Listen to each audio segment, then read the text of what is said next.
He wished he understood the nonsense that went through his mind sometimes. As a thud echoed, Mother narrowed her gaze toward the main room. She called out sharply, "Boys, into bed!" Isaac suspected the footsteps scurrying upstairs also belonged to his little sister Katie.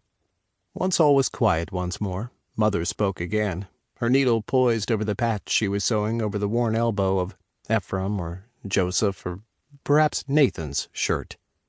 "You aren't baptized yet either, my Isaac." She jabbed the needle into the cloth. "We're not sure what you're waiting for. Isn't it time you joined the church? Don't you want to grow a beard and be a man? Find a wife?" "Not really. I'm barely 18. David Lantz is 22 already." Father stroked his long beard. Although his brows were still somehow dark as pitch, his hair and the beard hanging from his chin were mostly gray. "It is not unwise to show patience and have surety before committing to join the church. After all, this is why we're baptized as adults rather than children, so we can make a commitment to God and the community with our whole hearts." "Yes, Father," Isaac mumbled. "We know you'll find the path to heaven. Every man and woman must come to their choice in their own time, just as you will. The right choice." Isaac resisted the urge to snort. Choice. The word was meaningless in Zebulon. Of course he would join the church. What else was he to do?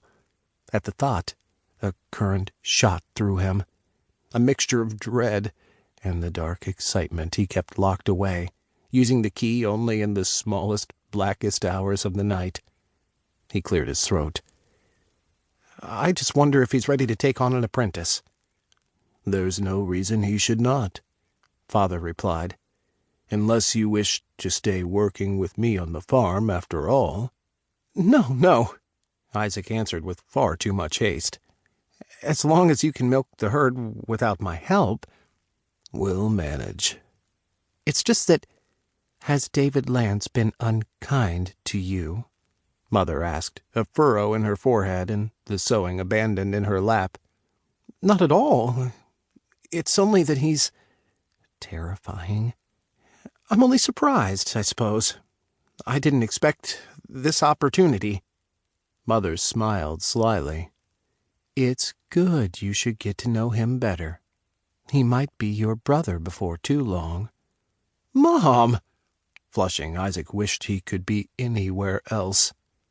Mother stared with tight lips, and Father raised a bushy brow as Isaac realized what he'd said.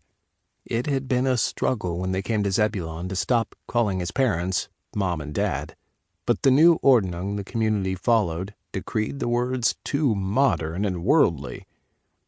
"I'm sorry. Anyway, I hardly know Mary Lantz." Mother tisked. "Of course you do. We all know each other in Zebulon. Oh, Isaac's still so shy with the girls. Your father was the same way." She chuckled, and her fingers flew, the silver needle glinting as she lowered her head to her task once more. The black wood-burning stove belched, and Isaac listened to the ticking of the clock Mother wound at the start of each month. The only other item hanging on the white walls was a simple calendar from the feed shop. With enough Amish customers from Zebulon now, the owner had started making a calendar without pictures. Isaac closed his eyes for a moment, glimpsing his future, working shoulder to shoulder with David Lantz, while courting Mary, for he'd need a wife after he started following church. His stomach lurched again, and he wasn't sure what to feel. Should he try to dissuade Father?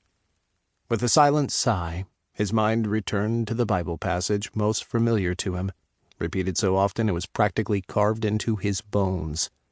They were only permitted to read the Bible in German, but he thought of it in English. His pitiful little rebellion, since of course he would do as he was told. "Children, obey your parents in the Lord, for this is right. Honor thy father and mother, which is the first commandment."